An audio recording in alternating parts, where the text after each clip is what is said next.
Ya tenemos por aquí al profe Elías Amor, así que vamos a comenzar con él. Profesor, ¿cómo está? Muy bien, Eliezer, gracias por invitarme aquí a tu programa. No, un placer enorme. Oye, usted da para locutor de radio, tiene buena potencia en la voz.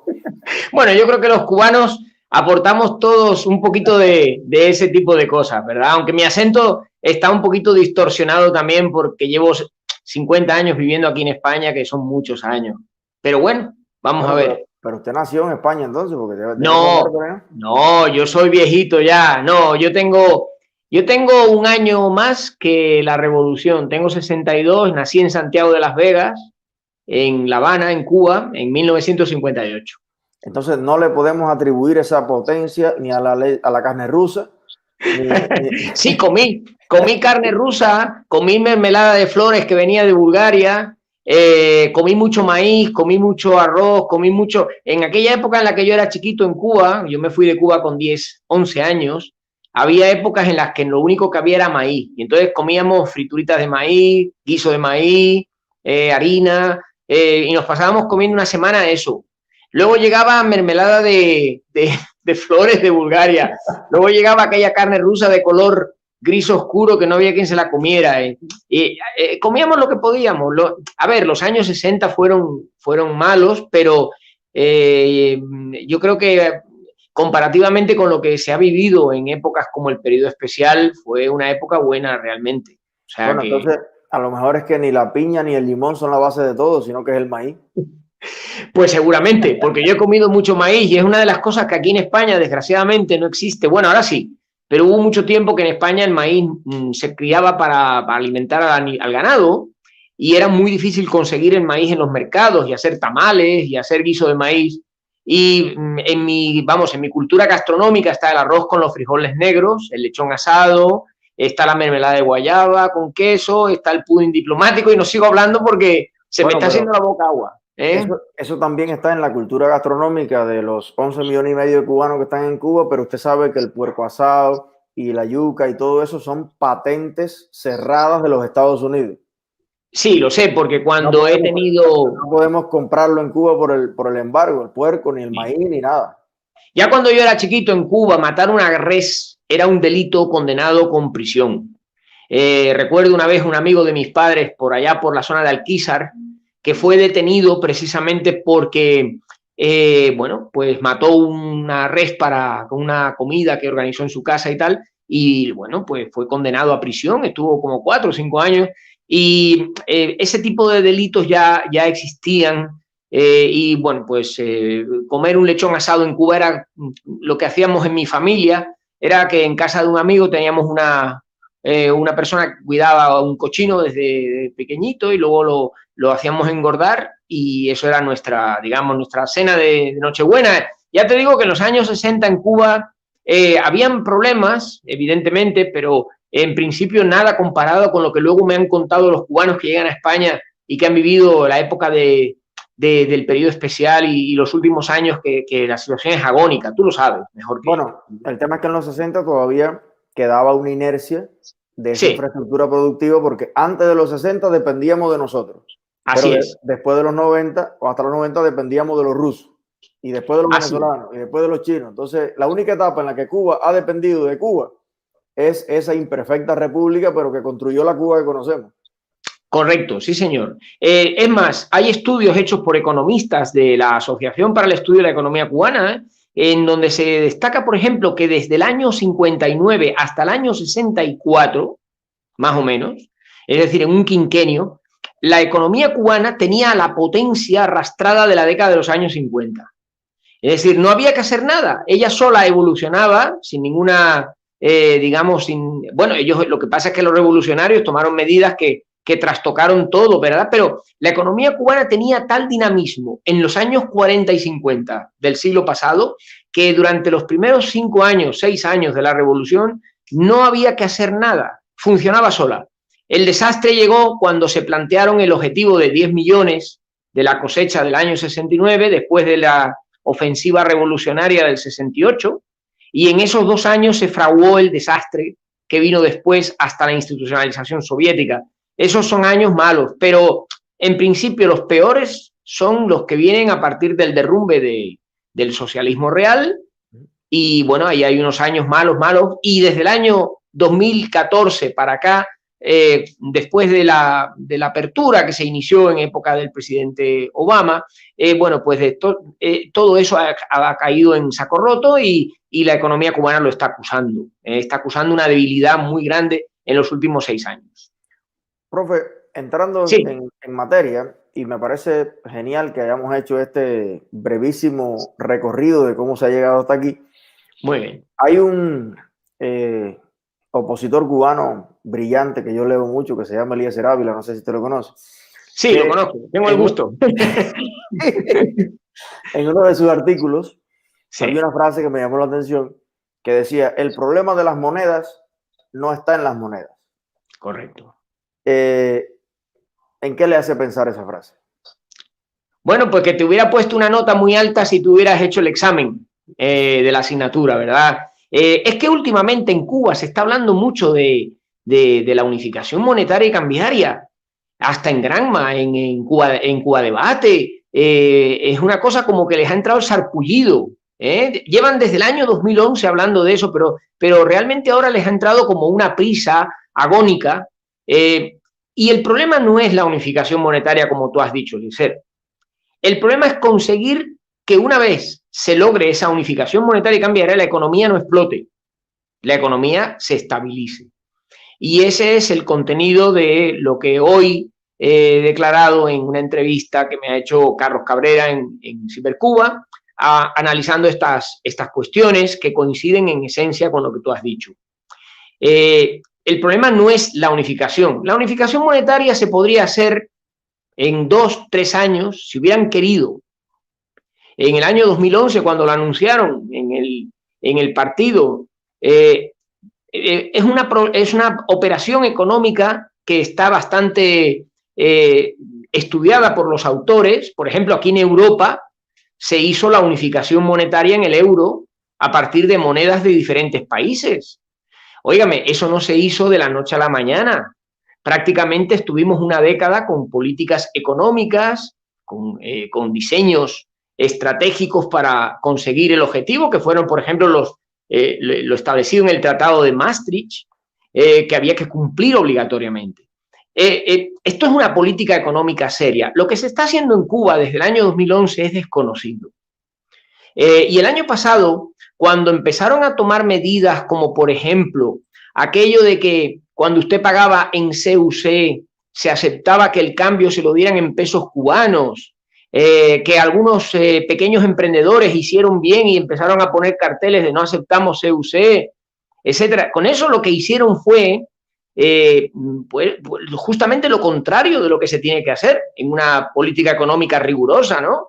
Y esta situación es la que está provocando las tensiones que hay en este momento en Cuba, de las que luego podemos hablar, que es lo que yo creo que ha hecho que saquen a 3 técnicos del Banco Central de Cuba a un reportaje a hablar sobre qué está pasando con la unificación monetaria, porque creo que hay un rum bastante grande en la población cubana sobre este tema y no se les está dando a los cubanos la información que es necesaria para que entiendan bien qué es lo que está en juego, que hay mucho en juego. Bueno, hay una arista de la economía en general que trasciende el asunto de las monedas. Ponernos de acuerdo en qué moneda va a reflejar el valor y alcance y seriedad y confiabilidad de nuestra economía, como bien usted dice, no sería el gran problema. Hay que tener el dinero en esencia como objeto de valor de cambio. Bueno, usted le puede poner la palma real, el escudo, pero lo importante no es ese papel. Lo importante es lo que está detrás y sustenta ese papel. Correcto. Y yo leí hace poco un artículo de algún economista que no sé si era Berleni o algún otro, que hablaba de que los problemas que tenía la economía cubana, que demoraban en aceptarse los contratos de la inversión extranjera, que había mucha burocracia, que había mucho atraso. Pero Elías, vamos a ser francos. Sí.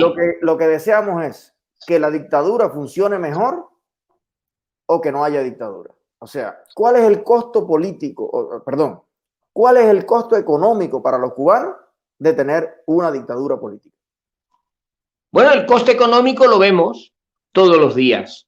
El coste económico de la dictadura es esencialmente este nivel de vida tan bajo que tienen los cubanos, que tienen una economía absolutamente distorsionada, rota, cercana al colapso, como escribía el otro día Dimas Castellanos en Diario de Cuba.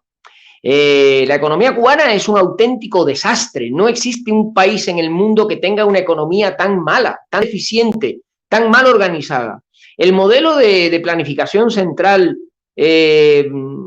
colectivista que se incluye en la Constitución aprobada en el año 2019 es un fracaso anunciado, ¿no? No hay ningún país en el mundo que apueste por un modelo económico como este. Por lo tanto, yo creo que el régimen político tiene que cambiar, eso por supuesto. Pero si tú me pides mi opinión, yo creo que por el bien y por la sanidad de los cubanos, por su nivel de vida, por su prosperidad, por las condiciones económicas en las que viven esos 11 millones largos de almas, lo que habría que hacer es transformar el sistema económico ya. Ese modelo económico no tiene futuro, es un desastre. Se mantiene solo por principios ideológicos absurdos, procedentes del pensamiento de alguien que tenía unas ideas locas como Fidel Castro. Por ejemplo, el desastre de la existencia de dos monedas en Cuba, el CUC y el peso cubano, es una idea loca de Fidel Castro, como el café Caturla, como la vaca aquella que daba más leche que ninguna. Todas esas ideas absurdas pertenecen a Fidel Castro, que es el responsable directo del desastre de la economía. Entonces yo creo que, al igual que cuando tienes un carro roto, tú tienes primero que arreglar lo más importante para que el carro funcione. Y luego te permites el lujo de ponerle asientos o le pones aire acondicionado y lo mejoras en sus prestaciones. Pero es que la economía cubana en este momento necesita un motor, que es lo que no tiene el carro. No tiene motor, no tiene levas, no tiene bujía. El motor está completamente descompuesto. Y yo como economista, con todo mi respeto, lógicamente, porque también soy presidente de la Unión Liberal Cubana y quiero cambios democráticos para Cuba, creo que hay que empezar por poner en orden la economía. Porque poniendo en orden la economía... El tema está que... A ver, es interesantísimo el dilema, ¿no? Sí. Empezar por la política o empezar por la economía. Pero cuando vemos los fallidos decenas de experimentos comunistas en el mundo, sí, la economía no empezó a mejorar, aunque hicieron también rectificación de errores y 20.000 cosas en Polonia, en República Checa, en todos lados. No vimos una mejoría económica hasta que no ocurrieron cambios democráticos. Y tiene toda una lógica. Sí. Para mí, la lógica es que ese comité económico central que se reúne con Murillo y con el otro, bueno, en una economía libre se reúne en todas las empresas, en todas las casas, en todas las familias, en todos los barrios, porque la gente dice, caramba, la economía planificada es mejor. No hay economía más planificada que la economía capitalista y abierta, porque en vez de tener 8 personas planificando, tú tienes al país planificando, pero yo planifico lo mío, tú planificas lo tuyo. O sea, es más plan, pero cada quien conoce directamente lo que quiere hacer, su proyecto, las materias primas, la gestión, la responsabilidad, y no un ministro gestionando la economía de un país. Entonces, ¿cree usted que si siguen los mismos tomando las decisiones, tanto económicas como políticas, es posible encontrar ese motor o es bueno? Porque si apareciera petróleo en Cuba, a lo mejor ya nos convertimos en Arabia Saudí, ¿no? Entonces, ¿cómo lo ve usted? Eliezer, yo te lo voy a decir con mucha franqueza porque sé que tienes muchos oyentes que te siguen y es bueno que tengan las ideas claras. La economía cubana está muerta. La economía cubana no funciona y puede acabar creando un grave problema social en Cuba. Si no se arregla la economía cubana, no podemos hacer ningún plan de futuro en ese país.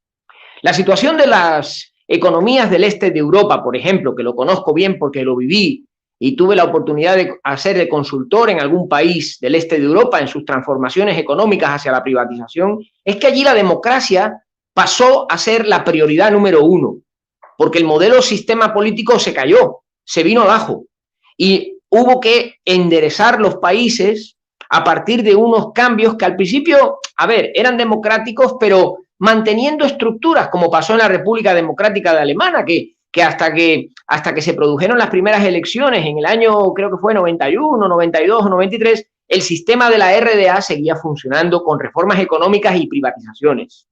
Dicho esto, yo no sé cuál va a ser la transición de Cuba. Va a existir esa transición. Cuba no puede ser un espacio aislado del mundo en las condiciones actuales, pero va a tener su propio modelo. Y yo, como economista, estoy aportando mi visión. Mi visión es que hace falta cambiar el modelo económico ya. No podemos esperar más. Podemos aprovechar oportunidades como, por ejemplo, oportunidades que el gobierno ha perdido, como es, por ejemplo, la salida del COVID-19, que daba espacio para haber desarrollado más la empresa privada en Cuba, y no lo están haciendo, a los trabajadores por cuenta propia, a lo que ellos llaman las formas no estatales. El proceso de unificación monetaria y cambiaria daría también otra oportunidad para tomar decisiones trascendentales en la economía, porque no hay tiempo material para seguir jugando a ser comunista y a seguir comiendo M, como decimos los cubanos, con la economía. Hay que tomar decisiones cuanto antes trascendentales, en la línea de respetar los derechos de propiedad, respetar la creación de empresas privadas en todos los sectores de la economía, generalizar el mercado como instrumento de asignación de recursos mayoristas, minoristas, organizar el comercio no sobre formas comerciales, sino sobre tiendas como en Hialeah o en Madrid, no con inventos raros que venden en una moneda que no es la de Cuba, porque una tarjeta que hay que respaldar con una cuenta en un banco. ¿Dónde se ha visto eso? ¿Dónde un pueblo tiene que aguantar ese tipo de cosas? Pero ahí está, profe, mi principal preocupación. Sí. A ver, el sistema político cubano, que rige todos los demás sistemas, las comunicaciones, todo, está basado en una filosofía errada. Una filosofía que ha establecido en ley la prohibición de la acumulación de riqueza en manos privadas, cuando el desarrollo del mundo, como lo conocemos, ha sido precisamente la acumulación de riqueza en manos privadas. ¿Por qué? Porque la riqueza es la gente. O sea, las manos privadas, ¿quiénes son? Las manos privadas no son el enemigo, ni los extranjeros. Las manos privadas es la gente. Y hoy Correcto. por hoy, un trabajador ordinario de una fábrica en un país occidental desarrollado es 100 veces más rico de lo que lo era a principios del siglo XIX. Por tanto, esto de que los ricos han sido cada vez más ricos y los pobres cada vez más pobres, bueno, no es cierto. Lo cierto es que los pobres han sido también cada vez más ricos en el mundo libre y desarrollado. Y ahí va mi siguiente pregunta. ¿Qué podemos, profesor, producir en Cuba a su juicio, de acuerdo también a lo que producíamos antes del 59 y hasta lo exportábamos? O sea, vamos a ver cómo acomodo la idea para que me entienda. Sí. Los cubanos que están pasando hambre hoy en Cuba, que son el 90%, me escriben mucho diciéndome, mira, lo que pasa es que aquí no hay plátano, no hay lechuga, no hay calabaza y no hay carne, porque Trump tiene restricciones sobre Cuba. Le pregunto yo a usted, Cuba es una plataforma petrolera en el medio del Océano Pacífico, que si no llega un helicóptero de los Estados Unidos no podemos tener comida, o hasta la última vez, pues yo salí de Cuba hace 2 años, o en Cuba sigue habiendo tierra, sol, agua y las condiciones naturales para que se dé la lechuga, el plátano, la calabaza. Dígame usted porque estoy confundido. Bueno, vamos a ver. Cuba comercia libremente con todos los países del mundo y recibe inversiones extranjeras de las principales potencias económicas mundiales. Además, recibe préstamos de organismos que están dispuestos a facilitarle dinero. El único país con el que Cuba mantiene un contencioso provocado por Fidel Castro es Estados Unidos. Lo que tiene que hacer Cuba es arreglar ese contencioso. Así de sencillo. En el momento en que arreglen ese contencioso, las relaciones comerciales de Cuba con todo el mundo serán positivas, incluidas con Estados Unidos. Eso yo creo que es un principio fundamental que tiene que reconocer el régimen comunista, y otro principio fundamental que tienen que reconocer es que ellos pueden jugar a la ideología y pueden estar comiendo lo que hemos dicho antes, ¿verdad? Durante mucho tiempo creyéndose el mensaje de Fidel y los sueños de Granma y todas esas cosas. Pero la economía está hecha unos zorros, no funciona. está paralizada. Los cubanos saben lo que es estar en las colas y no conseguir un producto, y por eso surgen los coleros, y por eso aparecen las figuras que no existen en ningún otro país del mundo. Y esa situación es responsabilidad del gobierno, y aprovecho tu espacio para decirlo claramente. Eso hay que resolverlo ya. No se puede esperar más tiempo. Y no es que hacer lo que hicieron los chinos o los vietnamitas con el Doi Moi, que se pusieron a hacer reformas y estuvieron una década haciendo reformas a ver cómo salían las cosas. Oye, y le salió bien. Ahí tienes a Vietnam convertido en una potencia exportadora de cereales en Asia, que es un gran negocio y con grandes inversiones extranjeras, y China no hablemos, lógicamente. Pero el problema de Cuba es que esos ensayos, Eliezer, no sirven porque la economía cubana está tan deficientemente organizada y estructurada que no admite esos experimentos. Hay que tomar decisiones drásticas como las que estaba yo mencionándote anteriormente. Por ejemplo, vamos a reiterar al menos las 2 o 3 más. No, yo te voy a decir la más importante para que los cubanos coman plátano. Generar un sistema de derechos de propiedad en la tierra en Cuba. Nada de arrendamientos ni comemierderías de esas. Eso no tiene futuro ninguno. Hay que iniciar un proceso de privatizaciones como los que se hicieron en los países del este de Europa de la tierra cubana, para que los agricultores sean los verdaderos dueños de la tierra, pero no solamente sean los dueños, que eso es lo que la reforma agraria comunista dijo que era, y era mentira todo. Lo que hay que permitir es que puedan comerciar con la tierra, incrementar la superficie. Un paréntesis, profe. Sí. Porque acaba de pasar lo de la fábrica de queso. Correcto. El tipo no se robaba la leche, era dueño de 42 vacas, ordeñaba las vacas, le entregaba la mitad de la leche al Estado para que vaya Estado, para que hagas política con la leche mía. Toma. Sí. Pero con la que le quedaba, hacía queso y abastecía 3 restaurantes. Oye, un negocio familiar, lo que viene siendo un negocio familiar, una pyme de toda la vida. Ah, no. Correcto. Tú eres el que le limpia la mierda a las vacas, tú eres el que las cuida, tú eres el que las alimenta, pero la leche es del Estado. Entonces, o sea, por un lado te doy el derecho a tener las vacas, a tener la tierra, y por el otro te quito la leche. Pues así no funciona. No funciona así. Funciona de la siguiente manera. Si este señor produce leche y le da la mitad al Estado y la otra mitad la comercializa, lo que debería de existir en Cuba es un sistema que le permitiera a este señor incrementar el número de vacas que tiene para vender al sector privado, para ganar más dinero y poder contratar más vacas o tener más vacas en su explotación.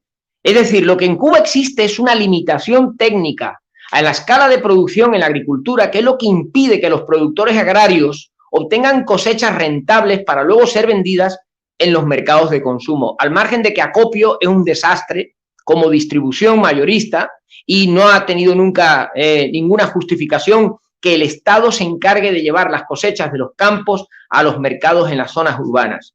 En ese sentido, esa pequeña transformación en la propiedad agraria, generando en Cuba un sistema de derechos de propiedad en la agricultura que permita la inversión extranjera en la agricultura cubana, por ejemplo, en la caña de azúcar, eso daría muchas opciones para que la producción agraria experimentara un crecimiento espectacular en muy poco tiempo, porque la tierra cubana es muy buena, de alta calidad, hay mucha gente trabajando en el campo cualificada.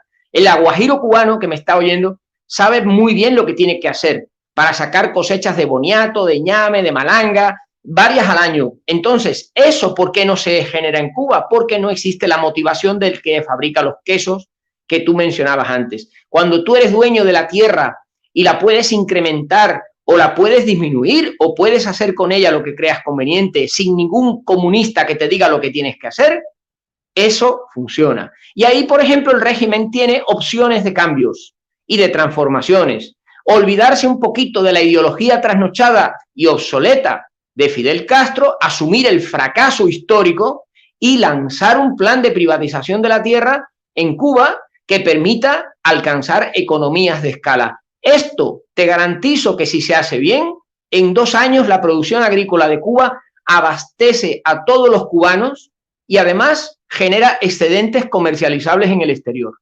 Hay otro punto, profe. Yo estoy totalmente de acuerdo con usted, excepto en el detalle que yo creo que todo eso debe hacerlo un gobierno democráticamente electo. Pero siguiendo con la lógica. Yo también, yo también me gustaría que lo hiciera también un gobierno democrático, pero es que no podemos esperar, Eliezer, no podemos pensar en un futurible, tenemos que actuar ya y el gobierno comunista se tiene que sentir presionado por la grave situación económica en la que se encuentra para que reaccione, para que haga esos cambios, porque si no van a seguir comiendo chicha y dándole vueltas a las mismas cosas. Claro, el problema está en que ninguna de esas directrices que lanzó Fidel de más sacrificio y más tal, la vive ninguno de esos dirigentes. Usted ve que hay una foto que para mí ilustra la situación y es la foto que sale en cada noticiero. Usted ve un grupo de dirigentes panzones que están rodeando a un guajiro y entonces la noticia es: Machado Ventura insta al guajiro pinareño a producir más papa. Señor, usted no tiene que instar a nadie aquí en Jonte, ni tiene que instar a nadie en la Ribera del Duero para producir vino, ni en ningún lugar. A nadie. Alguna vez leí de algún filósofo que dijo que la legítima ambición humana es el único motor eterno del desarrollo. Correcto. Y para mí eso es una ley. O sea, todas las personas venimos al mundo desnudos y descalzos.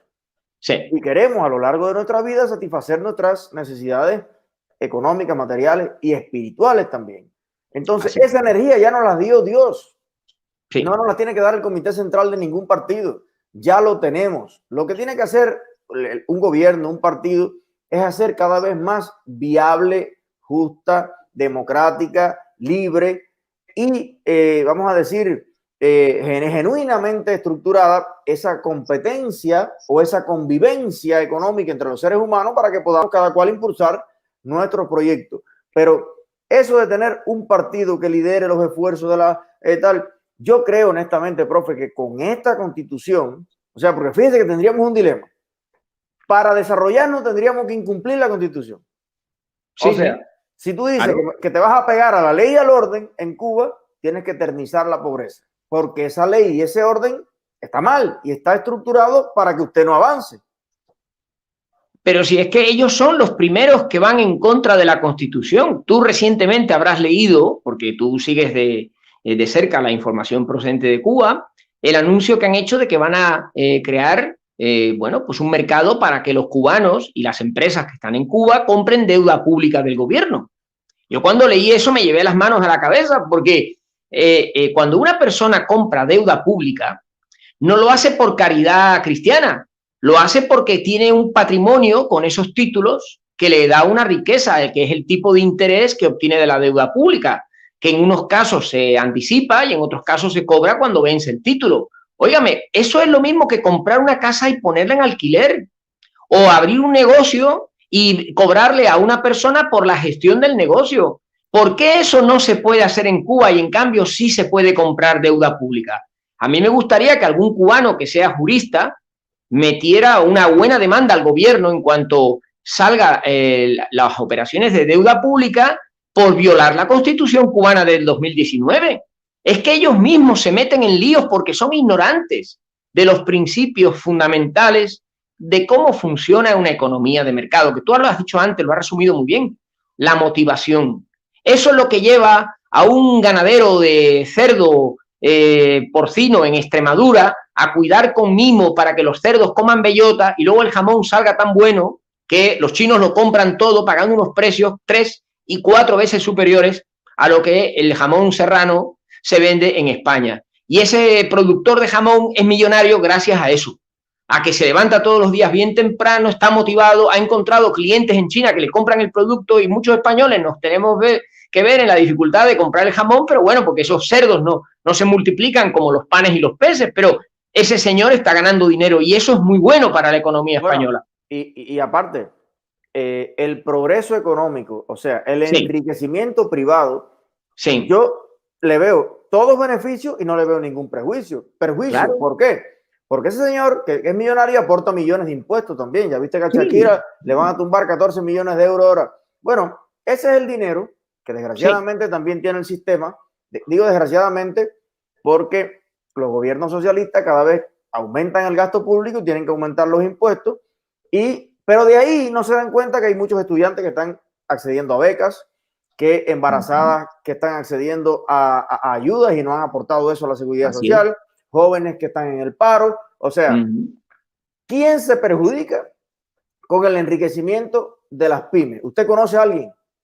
Nadie, nadie. El enriquecimiento es la base del crecimiento económico en cualquier país. Y Cuba interrumpió el enriquecimiento en el año 59 y no lo ha recuperado desde entonces. Bueno, sí, a ver, las empresas que pertenecen a los militares y a la seguridad del Estado tienen unas rentabilidades espectaculares que no se publican oficialmente. No sabemos qué gana Gaviota, por ejemplo, en beneficios al año, ¿verdad? Ellos dicen que los beneficios... O Etexa, que son monopolios. O Etexa, por ejemplo. Vamos a preguntarle al director de Etexa que nos pase el balance y la cuenta de explotación y verás tú cómo se ríen de nosotros, ¿verdad? En ningún país del mundo ocurre eso. Yo no sé por qué la señora Bejarano, la Contralora, no hace un informe todos los años de las empresas que audita para saber, bueno, pues un poco el cash flow de esas empresas, la ratio de beneficios sobre rentabilidad y los distintos indicadores. En estos aspectos, por eso te digo, Eliezer, la economía cubana está absolutamente destrozada. Ya no por la mano de Fidel Castro y del Che y de todas las generaciones. A mí lo que me sorprende es que alguien como Díaz-Canel, que es como yo más o menos, somos de la misma generación, creo que yo le llevo un año más o menos, o así, esté creyéndose todavía las ideas absurdas de sus abuelitos.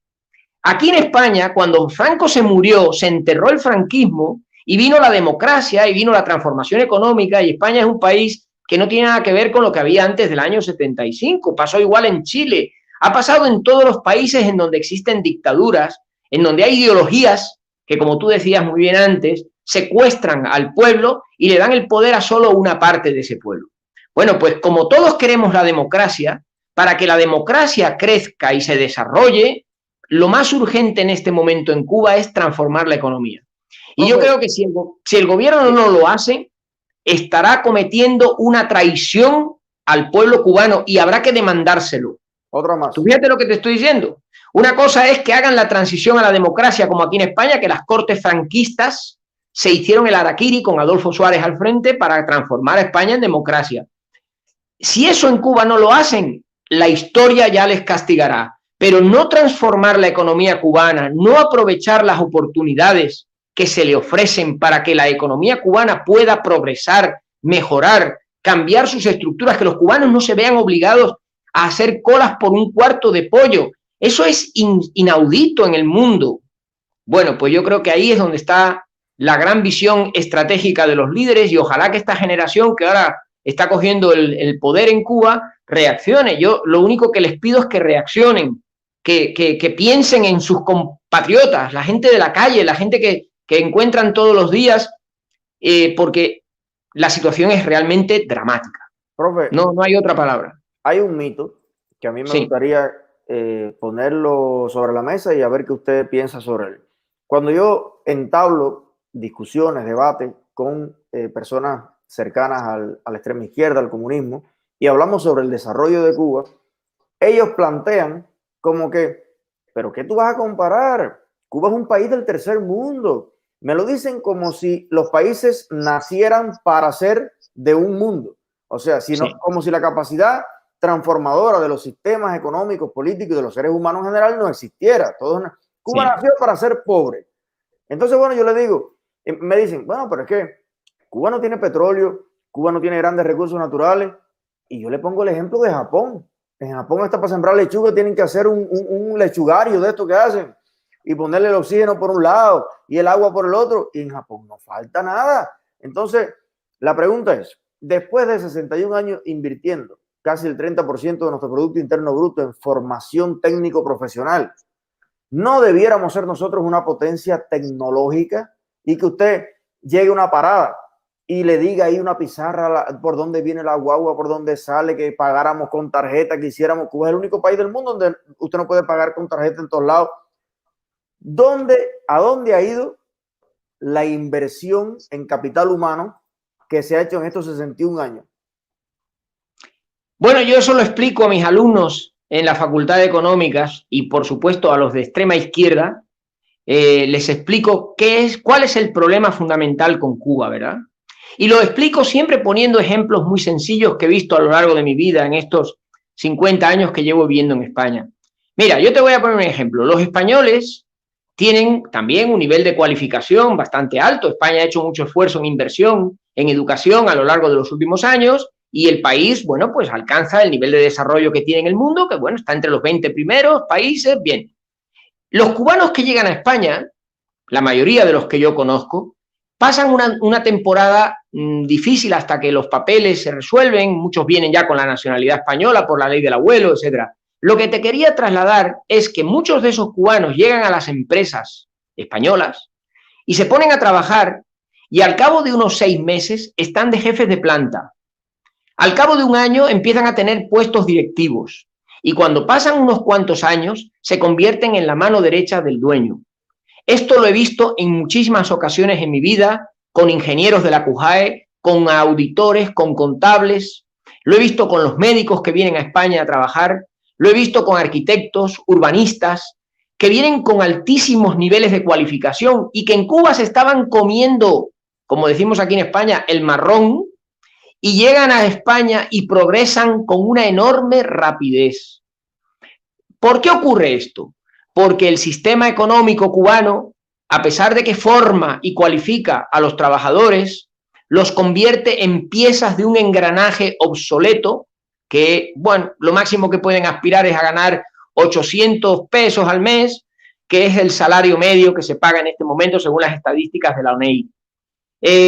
Eso no da ninguna seguridad, eso no da ninguna viabilidad. ¿Dónde se gana dinero en Cuba en este momento? Pues curiosamente en las formas no estatales, que es donde precisamente está la gente ganando plata. Profe, pero no me diga que usted le llama también a las cosas por lo que no es. Sí, porque si nos oyen así ven que el viejo profesor está adaptado a la terminología. En las pequeñas empresas, en las pymes cubanas, que es como me gusta llamarles. Ahí es donde se gana más dinero y en donde se... Y los cubanos progresan fuera de Cuba. Te vas a Hialeah, te vas a Miami, te vas a Nueva York o te vas a New Jersey, en donde está la colonia cubana en las dos calles, y ves que los cubanos progresan y tienen tintorería, restaurantes, lavandería. Óigame, ¿por qué no lo pueden hacer en su país? Pues porque el sistema económico comunista lo impide. Oiga, vamos a transformar ese sistema económico, que no es tan difícil. Que lo único que hay que hacer es tomar 4 decisiones fundamentales, asumir el fracaso histórico del comunismo como sistema económico. Óigame, eso lo han hecho los chinos, lo han hecho los vietnamitas, lo han hecho en todos los países del este de Europa. Hay centenares de miles de artículos escritos sobre el fracaso del sistema comunista. Oiga, no quiera usted continuar con eso. El colectivismo es mentira. El igualitarismo del comunismo es mentira. Yo he leído trabajos que me da hasta vergüenza citarlos, de economistas cubanos que intentan explicar algo tan técnico y monetarista como es el mercado interbancario, utilizando la teoría del valor de Carlos Marx. Pero óigame, ¿usted no se da cuenta de que El Capital es el libro más absurdo que existe en la historia de la humanidad? Que eso no da ninguna idea ni ninguna viabilidad para el razonamiento lógico de una economía. Bueno, pues los cubanos siguen todavía, porque han estudiado eso. Es lo que mi amigo Dagoberto Valdés denomina el daño antropológico que ha creado el comunismo en la sociedad cubana. Pero ese daño antropológico, Eliezer, se acaba cuando el cubano sale del aeropuerto de Rancho Boyero y llega a cualquier otra ciudad del mundo. En ese momento ese cubano se traviste en un elemento de progreso, de desarrollo, de capacidades, de cualificación. Y a mí, particularmente como cubano de origen, me hace sentirme muy orgulloso de ver eso, porque realmente te demuestra que la culpa no está en los cubanos, la culpa está en el sistema económico. Profe, a mí escuchándolo hablar, yo me pregunto, caramba, ¿por qué no quitamos a Gil y ponemos a Elías? Yo no me llevaría bien con Díaz-Canel. Creo que no tenemos el mismo carácter. A lo mejor sí. Es que a lo mejor sí. Ese es el punto. Para mí, yo creo que la dictadura como arquitecto del cambio, o sea, me parece totalmente inviable. Entonces, ahí es que veo yo que la prioridad sigue siendo política, en el sentido de que ya Raúl Castro con 90 y pico de años, o sea, cuando tú vienes a ver el buró político cubano, tiene más años que la historia de la humanidad. Sí. Y han tenido además la oportunidad de gobernar un país sin oposición, no porque no exista, sino porque ellos la han suprimido de las mil maneras posibles. Esa Sí. ventaja de pensar, ordenar y que se haga, eso no lo tiene ningún gobierno en el mundo. Ellos tienen una posibilidad que no tiene nadie de pensar y actuar sin que nadie se la atraviese en el medio. Y lo que han hecho es tomar malas decisiones por 61 años. Entonces, a mí me parece que aconsejarlos ahora para que hagan las cosas mejor. Por eso es que yo creo que hay que impulsar unas elecciones libres, sí o sí. Y entonces, si nosotros salimos ganador, ya le digo desde ahora que usted va a ser nuestra primera opción de ministro de Economía de la transición. Usted va a ser el Balcerovich de nuestro país. No me cargues con esas responsabilidades que son muy grandes. No, yo, una de las cosas con las que sueño es poder viajar a Cuba con libertad. Algo que en este momento ni se me pasa por la cabeza. Poder tener en Cuba un espacio de libertad para hablar con la gente libremente, transmitir mis ideas, que yo sé que en Cuba son criticadas porque nos acusan de neoliberales, asesinos, criminales, bueno, de todo, ¿no? Yo creo que hay que acostumbrarse a eso. Y lo único que sueño y aspiro es poder volver allí y los últimos años de mi vida tener la facilidad de coger un avión y presentarme en La Habana o en Santiago, en donde me apetezca con libertad. Pero yo sueño con esa Cuba transformada y creo que tenemos una oportunidad histórica cuando muera todo este elenco de dinosaurios que todavía sobreviven. Ese elenco yo creo que es la carga, el lastre que existió también aquí en España, ¿verdad? Aquí también había un lastre de viejos de la época de la guerra civil. Bueno, todo eso desapareció con el tiempo y apareció una generación nueva de políticos que ahora vuelve de nuevo a rejuvenecerse. Es lo bueno que tiene la democracia. Y yo respecto de lo que tú planteabas, Eliezer, mira, yo he vivido toda mi vida aquí en España, he participado en la política española, como no podía ser de otro modo.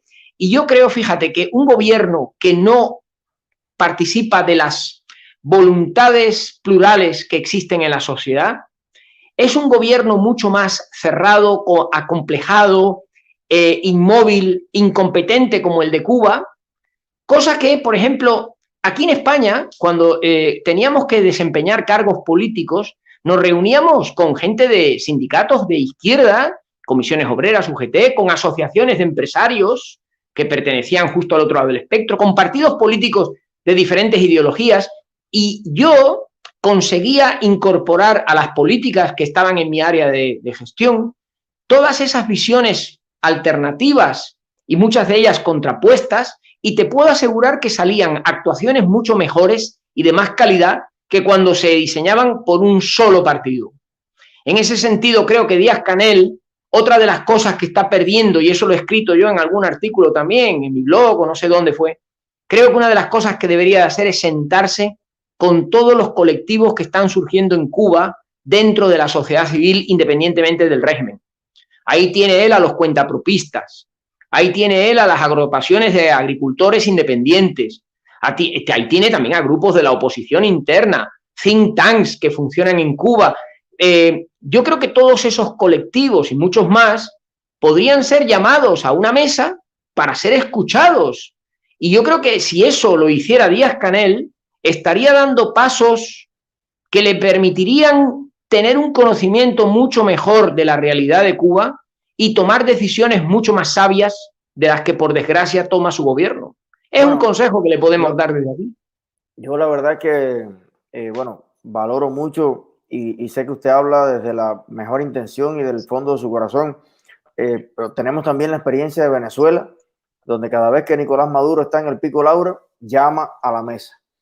Y mesa en Dominicana y mesa en Noruega, ahí se siente, y si tiene que darle un beso a Capriles, le da el beso y tal, sí. Pero en cuanto la cosa vuelve a tomar un poquito su nivel, cerrado para todo el mundo, y es un diálogo en una sola dirección y no tienen nada, sí. Porque al final, ¿qué pasa? Mira, Díaz-Canel y Raúl Castro y toda la gente de la dictadura de Cuba, junto con los de Venezuela, están en el cartel de los soles que amparan. ¿Dónde están escondidos los prófugos de la justicia colombiana de la FARC? O sea, hasta de ETA todavía queda gente en Cuba. Entonces, sí. El escenario es más complejo que si solamente dependiera de la buena voluntad de algún Gorbachev que surja ahí adentro.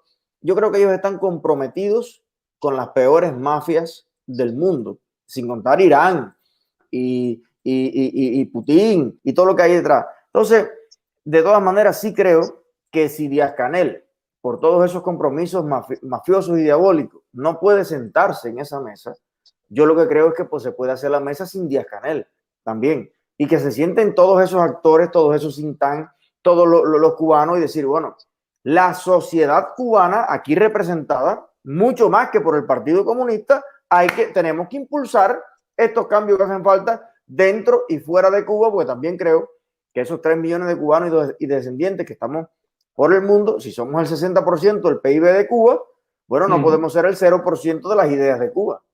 Correcto. Y además somos el % de cubanos que conoce la libertad, conoce la democracia, tenemos algo que compartir con nuestra familia. Pero aprecio mucho eso y me gustaría preguntarle por último, profe, dime, ¿qué labor o qué papel usted le ve en la recuperación económica cubana a los jóvenes y las universidades?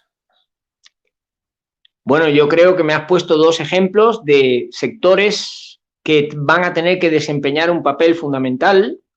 Yo eso lo he vivido en España. En España la salida de la dictadura de Franco no fue fácil, la transición a la democracia fue muy complicada y hubo hasta un intento de golpe de Estado en el año 1981. Los jóvenes en España fueron un instrumento. Yo en aquella época era joven y quise la democracia para España, vivía aquí, quería la democracia y participamos activamente en ello.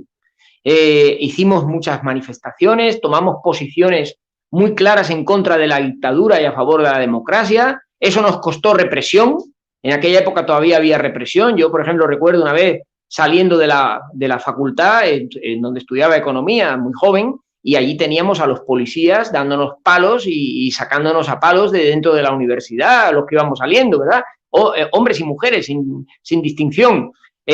Cómo se metía la gente dentro de las iglesias para que la policía no les golpeara, era suelo santo y ahí por lo menos se respetaba. Todo eso lo hemos vivido aquí en España y sabemos lo que es eso y lo que importa. Y fueron los jóvenes, en buena medida, los que hicieron ese cambio, porque los viejos nos miraban siempre también con una mirada así un poco de descrédito y nos decían, ustedes no se saben en qué se están metiendo en un gran lío, con Franco vivíamos mejor. Esa frase la decían los viejos en aquella época.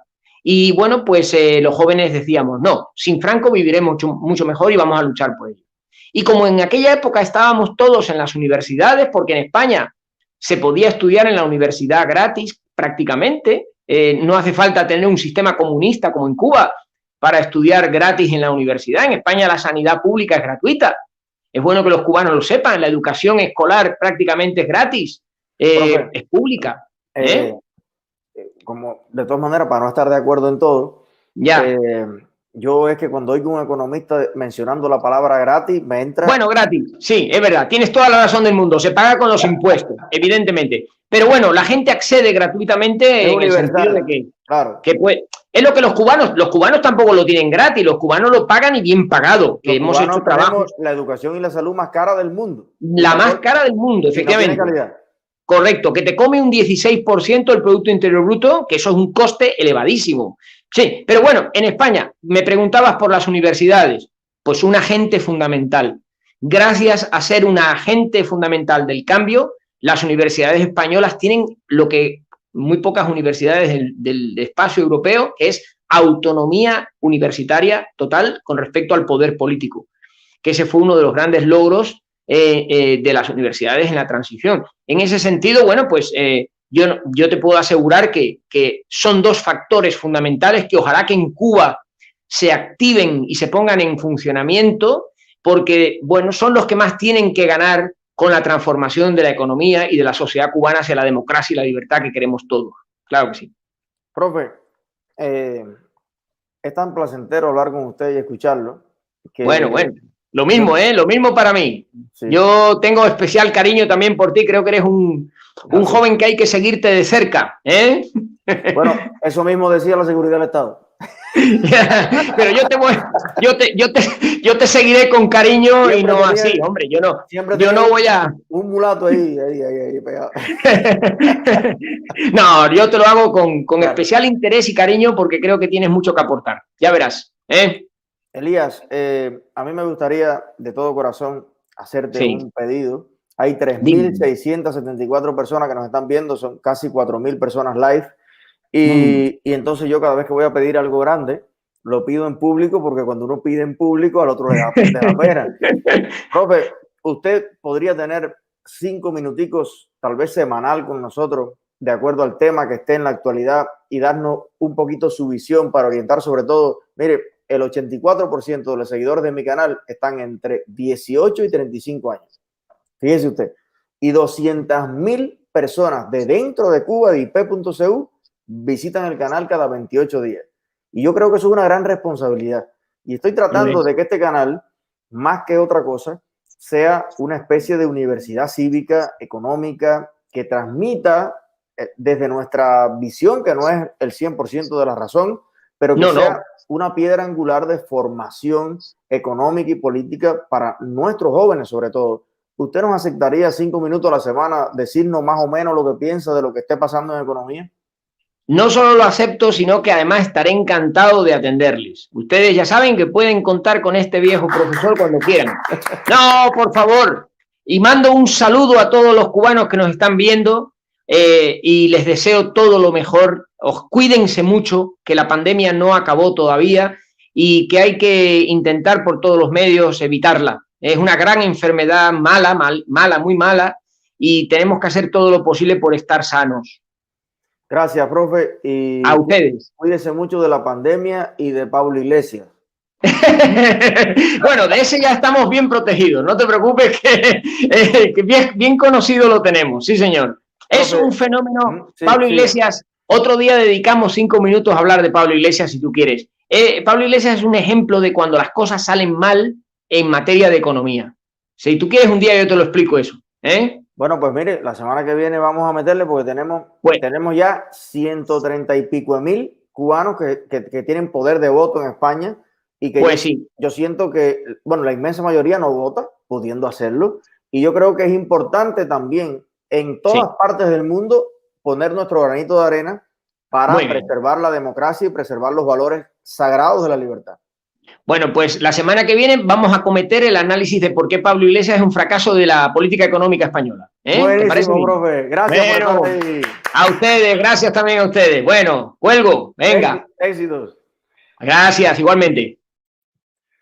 Bueno, ha sido Elías Amor. ¿Qué te pareció, Hanna? ¿Te gustó? A mí me encanta cómo escribe, como todo. Y yo creo, para mí es una muestra de esa dicotomía que existe, como si hay cubanos tan bien preparados y con las cosas tan claras en el mundo entero y que siguen siendo cubanos con un gran amor por nuestro país, tenemos gente tan inepta tomando decisiones trascendentales en Cuba. Sí, sí, es una cosa ilógica. Como si tú tienes un ingeniero civil, vas a poner a un graduado en la Ñico López a hacer un edificio. Un ejemplo. Como si tú tienes a un neurocirujano, vas a poner a un borracho a operar el cerebro de alguien. No tiene sentido. Como si tenemos buenos políticos, si tenemos buenos economistas, si tenemos buenos empresarios, si tenemos gente productiva. ¿Por qué tenemos esa plaga de comunismo acabando con el país? Es una cosa loca.